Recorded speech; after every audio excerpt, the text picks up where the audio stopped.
Gracias for pressing play y welcome to Smart Chickens, a working together smarter where diversity meets innovation and growth podcast. On today's episode, we have a very special guest, the very creative video producer and storyteller extraordinaire for B2B brands, Gonzalo E. Veloz. We have an interesting conversation around his background growing up in Venezuela. We unpack many valuable lessons he learned from his struggles and hardships during his journey from Venezuela to Austin, Texas, where he studied at the Austin Film School, and finally landing in Tech Hub in the Silicon Valley of the East, the city of Boston. Through his creative prowess in the tech scene, he has held creative positions with MassChallenge, a startup accelerator in Boston, the Grommet, a product launch platform, and led and managed Drift Studios for the conversational marketing SaaS leaders Drift, while they catapulted to become one of the best known brands in SaaS. He currently is the senior video producer and creative with Alcy, personal experience platform and SaaS leader. He has certainly made a name for himself in B2B tech and is the founder of a new YouTube channel and LinkedIn series called Creatives in Tech, where he deep dives and explores the intersection of product marketing, sales, and creative for B2B brands in tech, and is challenging the marketing status quo. As always, this podcast is brought to you by our good friends at digitechie.com, a conversational marketing demand gen and six-figure sales pipeline revenue accelerator consultancy, and gypsyforever.com, uniquely handmade wellness products that help you connect your mind, body, and soul to achieve a better balanced you. His work has been showcased in CNN, The Huffington Post, Bustino, NBC's The Today Show, Dr. Oz, Forbes, and more. In his film attributes, he's been awarded the Red String short film selected in South by Southwest Screening Top 40, semifinal on Love Letters contest by Mont Blanc, Latin America. Gonz is truly passionate about film, cooking, design, outdoors, and music with his own original music, Spanish, pop rock, alternative jams. So, vamos, let's dive into the show, and without further ado, here's Gonzalo E. Veloz. Buenos dias, Señor Gonz. You're connecting to audio, so we'll be joining each other soon. Hey, good morning, man. Good morning. Good morning and happy Friday to you. So, this is pretty cool and exciting, Gonz. I know we only know each other virtually, if you will, right? Yeah. LinkedIn. And so, this is it's a treat for me. Super excited being here. Awesome, man. So this podcast, just so you know, it's the birth of this, or the origin is that I'm trying to create a podcast that's dialogue styled and also around diversity in the workplace and how that breeds and drives innovation and growth in organizations that embrace it, right? So I know that you are a smart chicken because of your background coming from Venezuela, Austin, Austin Film School. And then what you've done in Boston in a couple companies has been pretty incredible, your journey. So I want to kind of dive into that and unpack that a little bit. So, walk me through a little bit, because I know your origin story, and those are important, especially for folks that are coming in from another country. What was it like growing up in Venezuela, and tell us a little bit about that and how that turned into coming here to the States. Yeah. So growing up in Venezuela it was a weird experience in a way because it was amazing for many reasons. Venezuela is an awesome country for many reasons. But at the same time, with like the political situation and the social situation, it was kind of like a constant, slow downhill for many years. So yeah, I was a kid. I was like 6 years old when the government got into power, and for me, I just growing up is all what I saw. I saw a lot of struggle and a lot of that kind of stuff because there was a lot of things that were affected. The economy was very affected. My family was very affected by all the situation. So it was when it was the time for me, I was finishing high school and I didn't know what I wanted to do. I was just kind of in this weird situation because I never knew what I wanted to do. I wasn't a good student. A lot of my friends were leaving the country to go study English somewhere or go to college in some other country. And the combination of me not knowing what to do plus my family's economy, it was I was very stuck for a bit. And I started college and I wanted to study communications. And the school that I picked, it was like a school close to where I grew up. It wasn't a good experience, and I like pretty much stumbled around for a bit. And then I moved. Esa Universidad Fermín Toro en Venezuela, No, ¿correcto? no, O Carabobo. Universidad Arturo Michelena. In Oh, okay. yeah. Different. So that's kind of like my first experience in college. It didn't work. I moved to another city. I moved with my dad in the capital, and to like have more opportunities that I was gonna find in the city I grew up. And it was brutal, but it was the place that gave me the opportunity to like start my career as it is right now. I got a job with I have a cousin that owns this company that does like huge corporate events, and they also own like a bunch of summer camps. Like, so what happened was I get this job with my cousin. I started doing like social media, and because like I always like to write I always loved writing. And suddenly one day they needed to make a video for some reason, and like nobody kind of like knew. And I was like, well, I can try. I like cameras and stuff. And I tried, and I always doing free things for family, man. That's what's yeah, very I mean, us, no, right? but it was Let's like give it a Gonz. Let It was like a Gonzalo try company it. thing. The You know, funny if he thing- breaks something, he'll pay for it. Yeah.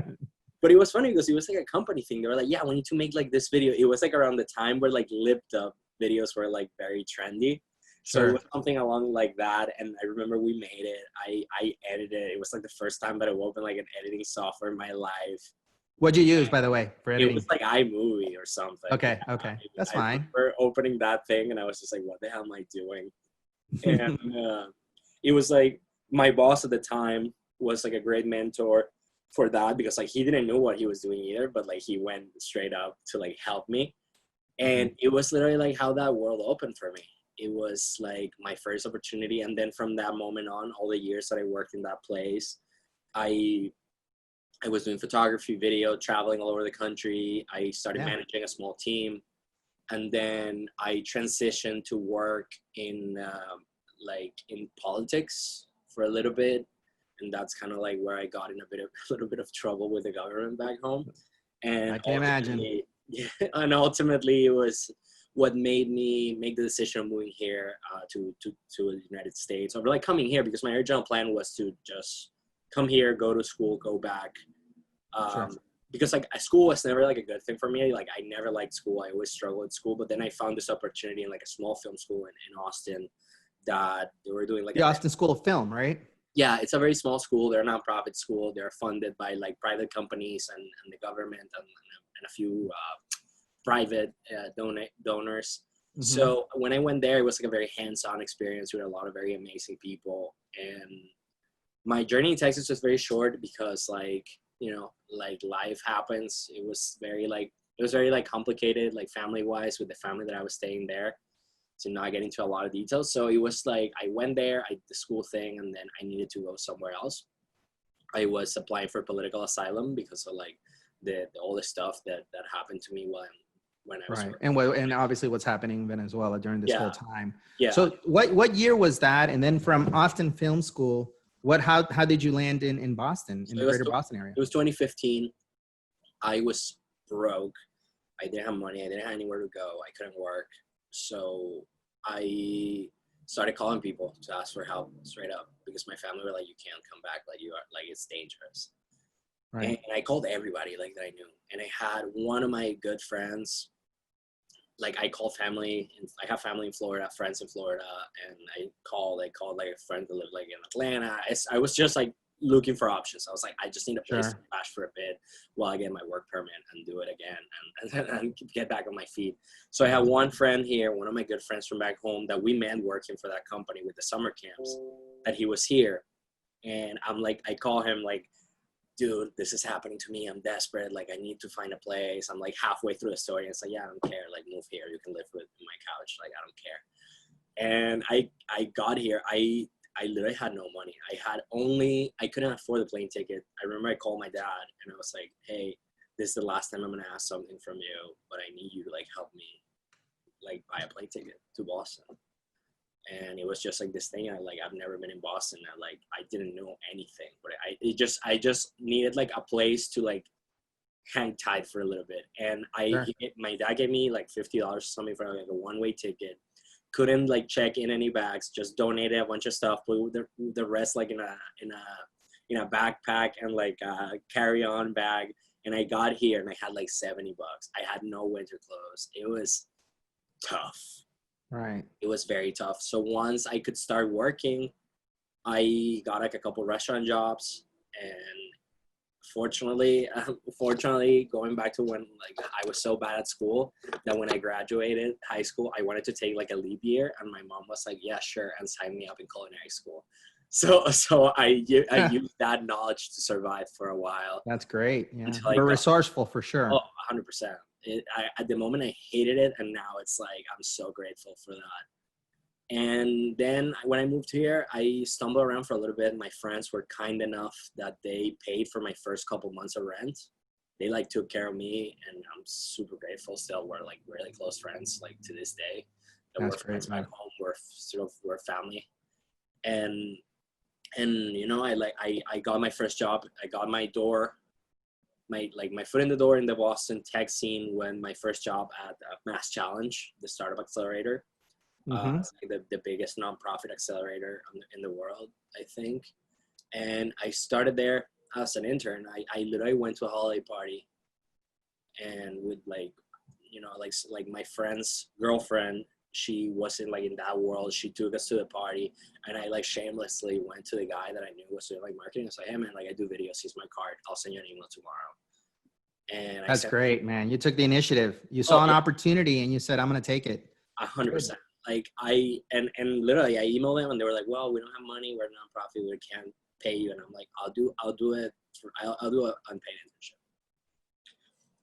And that's kind of what I started understanding a lot of the nuances of like how this world, country, like industry is like like it was my taste of like, okay, unpaid internships.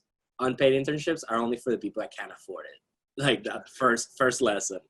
And I literally worked my ass off. I had 2 restaurant jobs. I had the internship. It was brutal for a while until they hired me. And that was kind of like what my foot in the door. I worked there for like a year and a half. Then I went to a company called the Grommet, an e-commerce company. I went there for like a year. And it was an amazing experience because it was like a different part. I was like nonprofit, then to like e-commerce for profit, understanding more like it was like a good hybrid of direct to consumer, like B2B and B2C kind of approach. Then I went to Drift. And at Drift. So talk me through that, because this whole time, I mean, you definitely became very resourceful. You paid your dues. You were doing, you know, 3 jobs at once, burning the midnight oil for sure. And they say, right, and Gonz dicen que success happens at the intersection when opportunity meets and preparation meet, right? So this whole time, from even school in your schooling in Austin, your schooling in Venezuela, and your work at the nonprofit Mass, you get this opportunity. How'd that opportunity come? When specifically about Drift? So when did that intersection happen? So Drift, I mean, with DJ and DC, right? DJ and DC, the guys that. Y Elias también, señor Torres. Well, first of all, I love those guys so much. I do too. You know, I'm a reseller for Drift, so I've been following you guys for 3+ years, and I think they're great. But tell me, how did that magic happen? So I was looking to leave the Grommet, and originally my original plan was to go freelance for a bit. I was doing like some freelance work with my friend Daniel Salcedo. He's like an executive producer and like tech founder in New York, and he has like a. Very cool. So I was doing a lot of freelance for him, and like another one, great mentor, great friend. And I was doing a lot of freelance from him, and he was like, "Dude, I have like a lot of work. If you want to like be serious, like straight up, you can like work with me. There's like a lot of work." And I was just thinking about it because like I wanted a bit more freedom. I was like, it was kind of like the first time for me in my time in the United States that I was not only thinking about surviving and like the grind and like just make it work, but I wanted to like have done some of that like self-realization time. And I was doing that, and then in the meantime that happened, David Cancel DC sent me a message on LinkedIn, and it was like, hey man, like you want to like come talk with us about maybe working here? And I'm like, sure. I Qué chévere, man. didn't know who these guys were. No, sorry. This was like, well, after I left MassChallenge and I was interviewing in a bunch of places and I ended up at the Grommet. But like the first time I talked to them was when David reaches out to me to go and talk. I go and talk to them. I had no idea who they were. Like I knew, like people would tell me. I talked with like a couple board members from MassChallenge, and they were like, yeah, no, David and Elias are awesome. They're Latinos. You're going to love them. They have like these amazing. I was like, sick. Because I've never been that kind of person that like knows the names of like all these influential people. Yeah. Like you weren't in the tech scene per se, and weren't really cared too much to research and say, he's a 6-time founder. You know, he's worked at a global, powerhouse like HubSpot at a high level. You know, sold businesses. Right. So I get it. I really never care about that stuff. Like, it's just like, it's not me. And you still don't, because I check out your LinkedIn, your post, which is great. You're a bit of a rebel with a cause or without a cause. I'm not sure, but I like what you're doing with your we'll get that in the show too, about your tech and, creatives in tech, but go ahead. So you don't know who, you don't know who DC I have no idea who he is, but then he approaches you via LinkedIn. Yeah, David reaches out via LinkedIn. I show up there. I talk with DC, with DG, with Keith, the director of recruiting. Shout out. How did they hear about you? Like, how did DC know? I have no idea. Maybe you're a guy from New York. He's a New Yorker. So, but I think it was just like, because like there's been like a couple milestones in my career in the industry that I know there have been the key ones. So I made a video for MassChallenge it's literally still like 4 or 5 years later. They're like key, like they're like pillar anchor video piece. Yeah, I get it. Really like how like they. And I saw it. I know the one you're talking about. It's on your LinkedIn profile. Yeah, and that video literally opened a lot of doors for me. Like, regó la voz y abrió las puertas. Yeah, people literally tell me like still like do that video. And I think David saw that. He reached it out. Like, I went there. I was like, this is awesome. I like these people a lot. Drift was like relatively small at the moment. There were probably like 40 people, and we're talking. And they didn't hire me. And this is like a joke that I still tell. That I every time that I talk to Elias, it's like, yeah, remember when you didn't want to hire me? And it was just like this joke. And but we kept in touch. I would like Elias started following me on Instagram, and we like talk. And DG too. And then I went to the Grommet. And then when I was like trying to do that freelance thing, David reached out again, and he was like, hey, like, are you ready to come work with us? And I went there. Drift was already almost 100 employees, maybe. Yeah. And yeah, I wanted to work there because like I was very infatuated about like not necessarily what they were doing, because like we have talked, it's just like I'm not the biggest like tech person that loves the products. I'm just more like I stand behind what these people are trying to do in terms of like the philosophy, the culture of the company and the culture. Mm-hmm. So I went there, and it was amazing. It was like amazing 2 years of a lot of amazing stuff. Amazing friendships, amazing projects. Super grateful to like that I worked with all those people. Still great friends with a lot of them, and it was an amazing thing. I learned so much there because there's like a lot like beyond the cliche of like it's a culture of learning and all that stuff. I just learned a lot directly from them. Like they taught me a lot of stuff. It was a tough environment too, like working for for people like that. They have like such high standards for everything.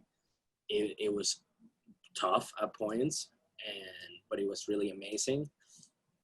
It was my first real opportunity to work for somebody that wasn't a marketer. So that was amazing too. I worked for my boss there, Matt Gemple, the creative director. Right. Amazing guy. He literally changed the game for me in so many ways, because I coming from like working for marketers all the time, and me being the person that I am, that is just kind of like against that in a lot of ways. Right. You're more leaning to the creative side of it versus the pragmatic marketing side. And I'm just like not like, and this is something that I have learned, like just because like the American culture, people here are obsessed with nuances. Sí. People here get caught up in like the smallest details of Sí. stuff. Detalles, números, And it's data, like, dude, data, like, data. let's do it. Like, there's like stuff to do. And working for Matt for me was awesome because he taught me a lot of stuff about how to how to use my senses to make stuff make sense. Like, and there's like stuff like one time I remember we were talking about hypergrowth, like the Drift conference. Yeah, those are some anchor projects that I think put obviously put conversational marketing as a category leader, and also put Drift as a brand. I followed you guys really closely, and the stuff you guys did with, coffee with a CMO, all those projects, DC and DG riffing on his wisdom podcast, Seeking Wisdom podcast, all those things. Obviously, people that don't know all the undertakings and the amount of time, energy, brain share, creative workload that goes into these projects, they see the end product, but they don't see all the project tasks and to-dos that take to do that, right? So my hat goes off to you guys, because you guys were early on in bringing both an incredible event like hypergrowth, and you grew it, significantly year after year. And also the differences in being creative and going and thinking outside the box on shows like, Coffee with a CMO, all those things, so I'm presuming that, your creative wings kind of expanded there, because you had the support, from what I'm hearing you, from your director of creative, and also like from and then from DJ, everybody. and then from DC, who also embraced it and understood brand was important. And to get to brand, you need to have very creative folks behind the brand, right? So that's awesome. So take me now forward a little bit. So you also obviously have an entrepreneurial journey. This whole time, it sounds like it's been an entrepreneurial journey. And how has that shaped those experiences and what you're doing now in Alcy? How has that shaped you in terms of your style for working on projects, whether they're freelance or with the organizations you're with? Yeah. So,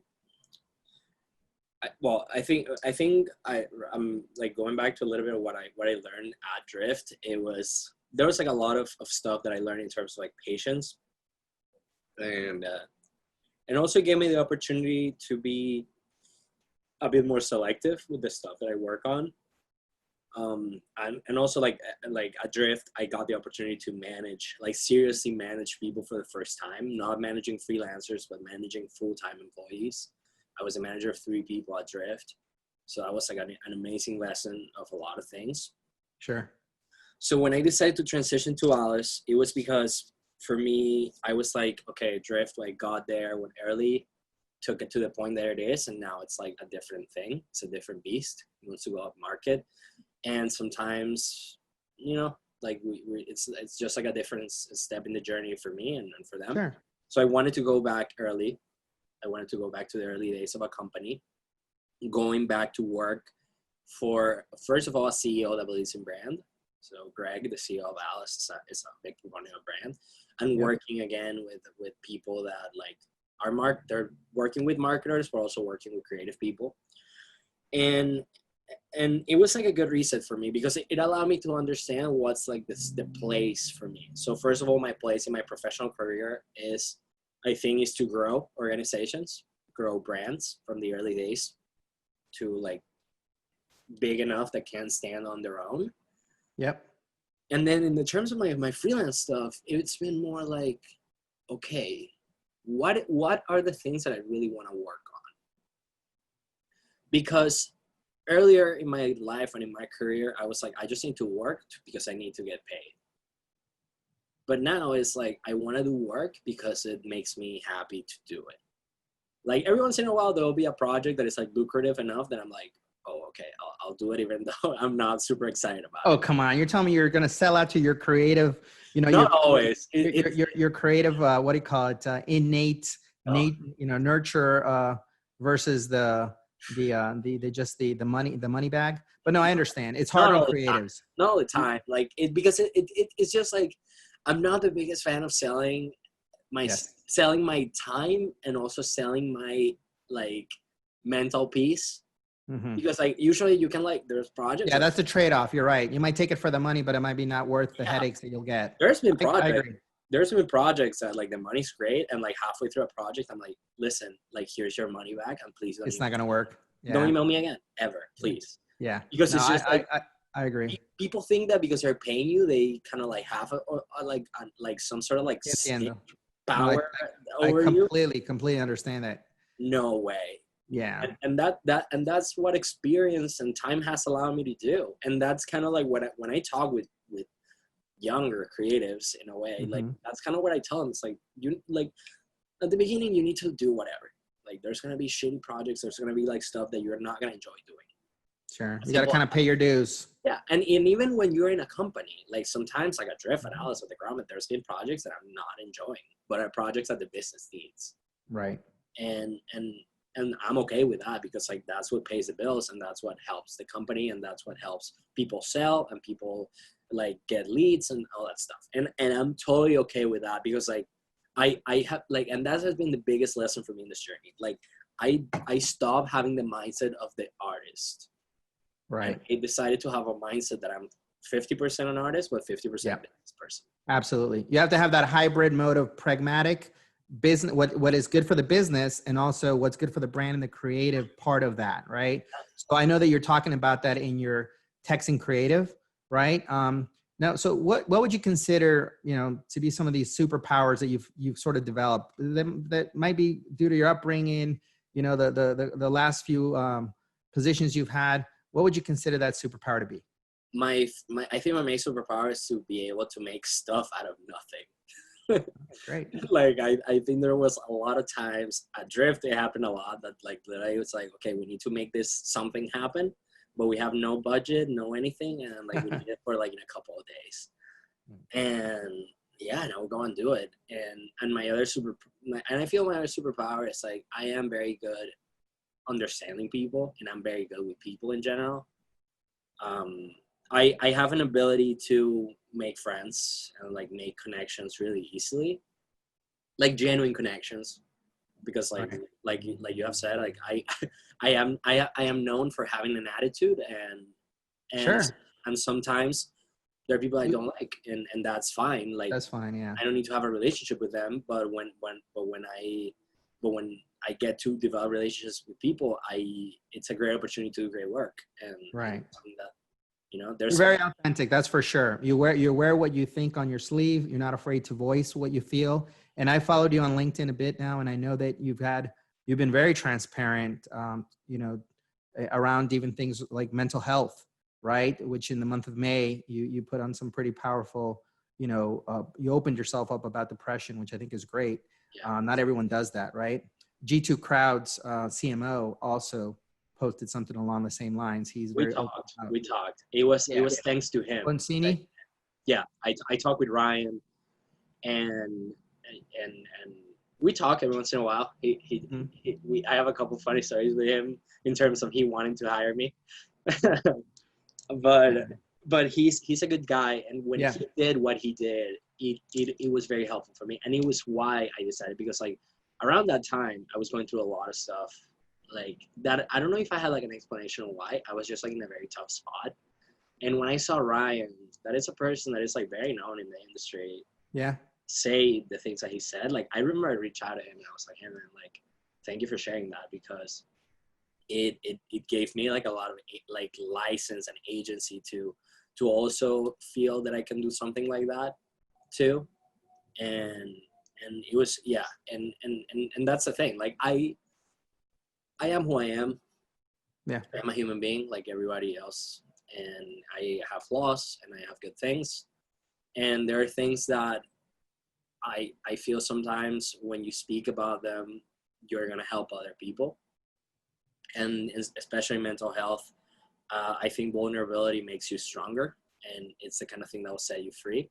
And in this industry that just obsesses so much with like a lot of negative role models, in my opinion, like in this industry that obsesses about like waking up at 3 a.m. and like To finish a project. to go to the office and like start early before Yeah. because the early work gets warm, or like I'm gonna just not eat for 20 hours a day. Like all these like weird trends that people jump on.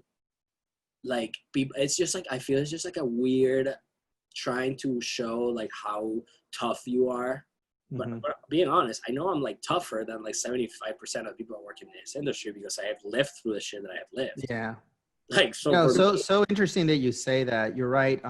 Sometimes we project the wrong type of leadership qualities by saying that we don't sleep, basically, right? So that leads me a little bit to this whole work life, and mental health has a lot to do with your work.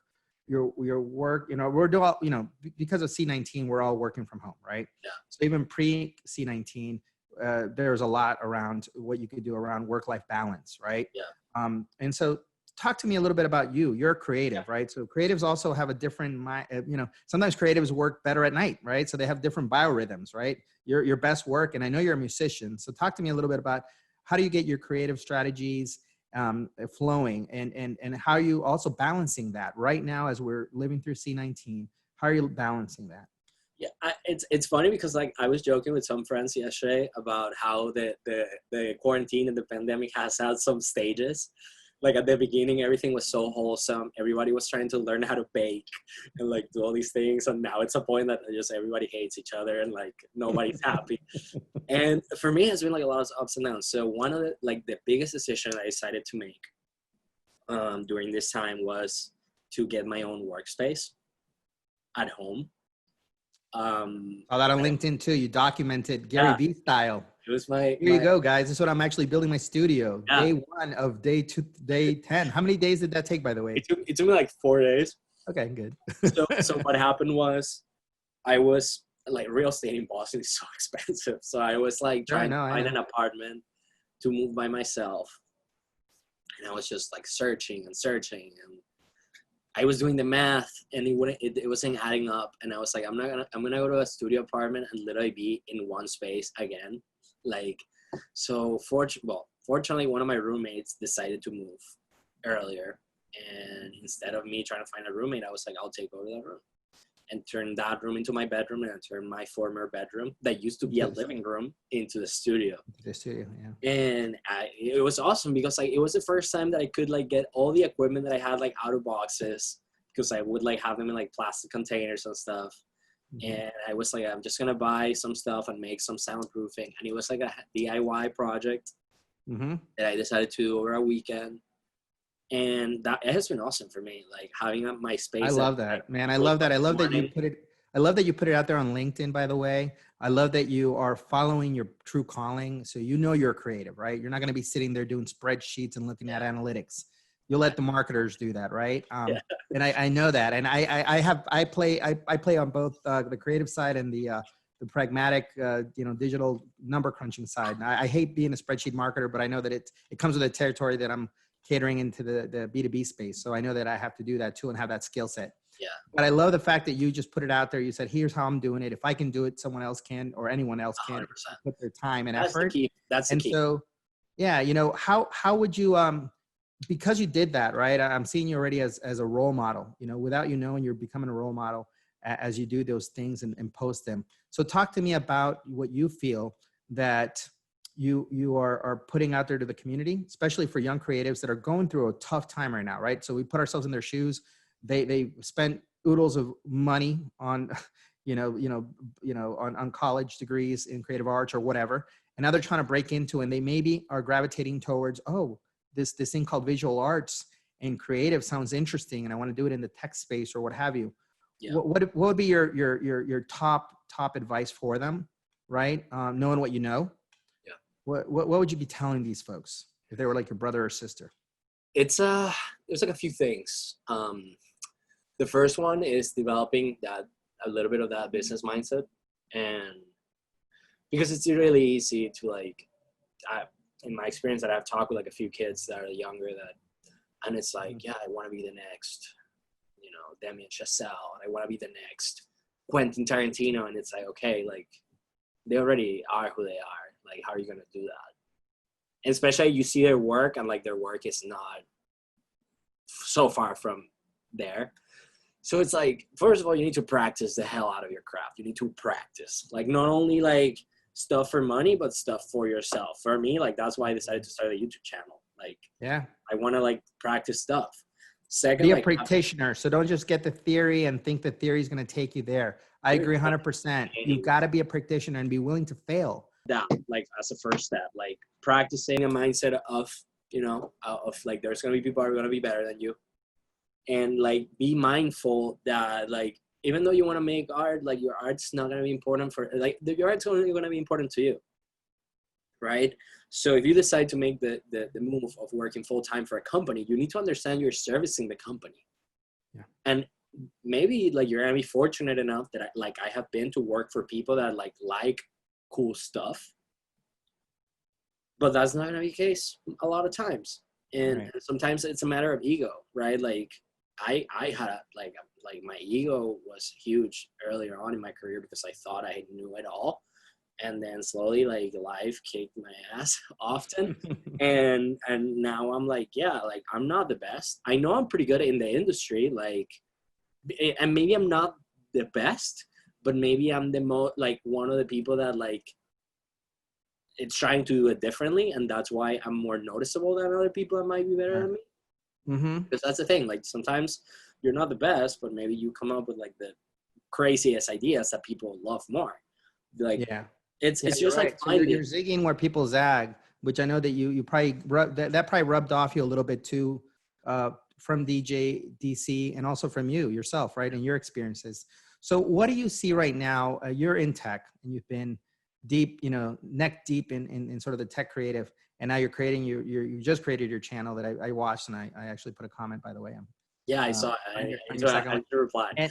And listen, I've been, you know, I'm on the fourth floor. You have to go to cuarto piso, 46, right? So I've been there, done that in terms of, I still have tons to learn. I'm a lifelong learner, curious like that. But I know that marketing and sales has always been, marketing, sales, and creative, that intersection has always had its ups and, you know, it's ups and downs and its challenges, right? Yeah. In any industry and any company I've worked for. But what are you seeing right now?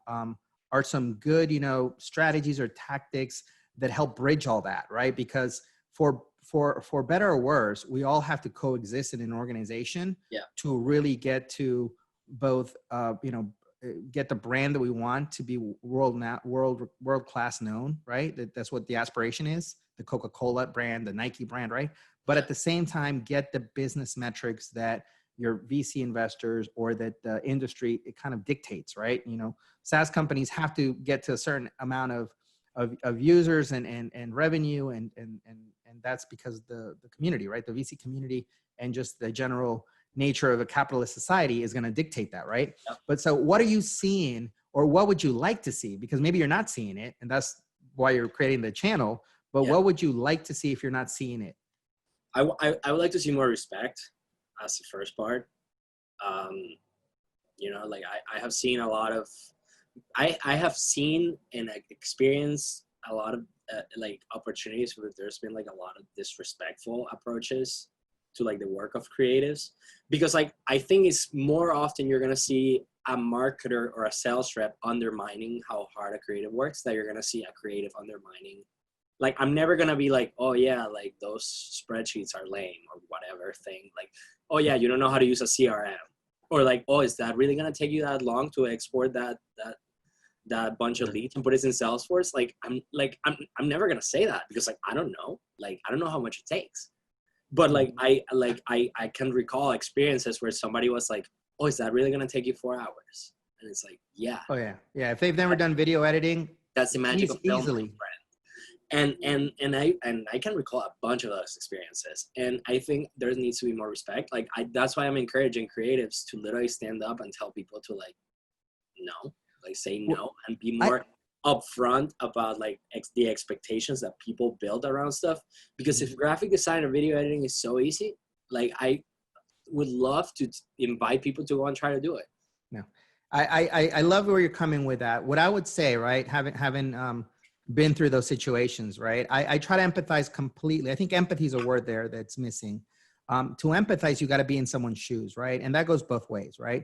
So I think one thing that that I've seen work successfully is companies that do a little bit of cross shadowing and actually spending a day in the life of, right? You can only really empathize if you walk a mile in the shoes of someone else, right? So what I would encourage, and I think you're doing this already, but is, have someone from sales, an SDR, an AE, sit with a creative team for a week and be a soundboarder, but also observe that while they're doing their work and their culture, whatever, they're seeing how much it takes to get the creative concept from a brief to actually, in production to going back and forth and changes, and then going into a final, kind of final cut or final product that you're getting still the final, approval or the yes or no, right? And see that that's a process and see the time and effort and energy it takes, right? And in fact, I would even go further, make it a little project, have fun with it, right? Hey, listen, I'm going to give you access to my Illustrator,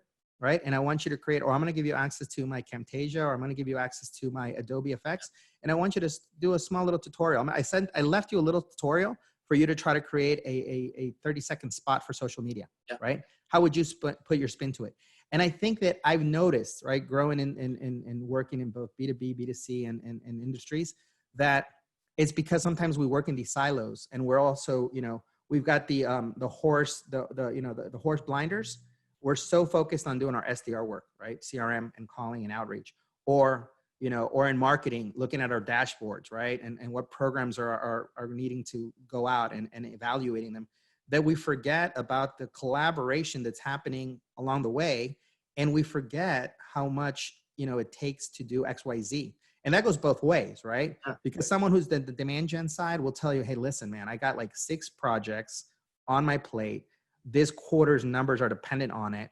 I know I'm dependent. I need your help on a creative because, I don't know that world. But I know that these videos that you guys drop are killing it, are helping us open the doors for our first, blah, blah, blah, right? Our cohort of sales qualified leads to come in, all that stuff. So I love what you're doing. And I hope that what happens is that the dialogue becomes not a them versus us, but how can we really, in a real way, right? And the only way that I think would be real, to be honest with you, in my experience, is to actually have someone do it. In other words, as a small example, post-show I'll show you, but I did just a small video for the intro to Smart Chickens. I was up till, like almost 1 a.m, right? Because I'm not a Gonz Veloz. I didn't get but I can empathize now. And I have all my cousins in Ecuador, by the way, are video professionals, and they work like for Reuters and big companies as well. And I know the work. They worked with me for my agency. It doesn't take an hour, a half an hour. You're not putting things up on like promo.com. And even those kind of platforms where people think, oh, and a monkey could do it. It still takes time, the creative brief behind it. It takes taste. That's something that people don't get. Yes, that's true. So I love what you're saying. And I hope that show, it starts picking up, I would love to see kind of the debate, and I would encourage you to actually do these sort of like, when you guys did old school teardowns of landing pages and stuff like that everyone does. I would love to do a teardown of an SDR having to do a project. You give them a week to complete it, right? And then vice versa. They give you a project and say, I need you, Gonz, to get on the phone. You need to get on the phone and do 50. Get on the phone. Walk a mile in my shoes. And then we can, and what I love about that is that right now we're all going through this, here in America, of course, this, I would say social unrest 3.0, right? And part of that is that you've got to show empathy, right? And I say that that's bleeding into the workforce, and that's what my show is about. It's how are you really showing empathy? How are you thinking as a group? So not group think, but because of the diversity that you bring to the table, Gonz, and your experience, all of it, coming from Venezuela, going through what you went through in Austin and in Boston, to what you're doing as a creative in tech, that's important for people to see that perspective, right? And learn it and absorb it and get something out of it, and vice versa. You can learn from someone else. So I love that you're doing that. I think you're leading by example there. To wrap this up a little bit, because I know you've got to go, and as well as me, leaders are readers. And I've heard Dave DC say that, and tons of great executives in different industries have said it. What are some books that you've read or film, because I know your major's in film, that you are seeing, and why would you recommend it to someone? Yes. For books, I recommend The Power of Now by Eckhart Tolle. Amazing book about, mental health and and the human being. The Creative Quest by Questlove, the drummer of The Roots. That's an amazing book about like he's a guy that it's like a multidisciplinary artist. He's a drummer, he's a DJ, he's a writer, he's an entrepreneur. So he has a lot of that great stuff there. I love design books. Like I am such a fan of design books. I love anything related to like typography. I love Aaron Drappling's book. Aaron Drappling is a designer that has worked with like a ton of people, including like Obama. So his book is really amazing. It's like, it's not necessarily like a book you read, but it's a cool It's book. got more It has, visuals, like, a lot of sure, stuff. right? Yeah, but he's awesome, and like his TED Talks are awesome. And then in terms of film and that kind of stuff, I highly recommend people to watch Chef's Table on Netflix. It's a documentary series about chefs, but it's not necessarily about the food. It's a lot about like their upbringing and like who they are. And there's a lot of very meaningful stuff there from the point of view of the human being.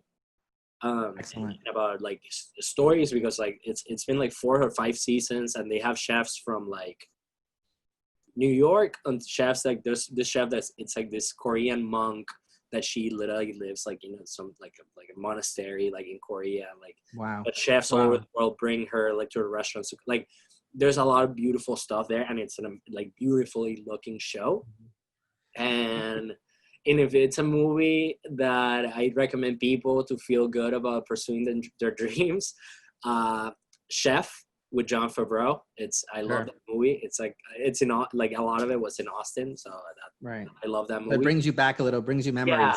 Yeah, that's awesome. That's awesome. Really, like there's like a scene that it was in like the first place that I went when I moved to Austin. Wow. So it really, it's like deja vu. Yeah. So those are all great. And by the way, I know that, you're going to give me those and we're going to put those in the show notes, because I haven't heard of some, and I definitely, I want to check them out.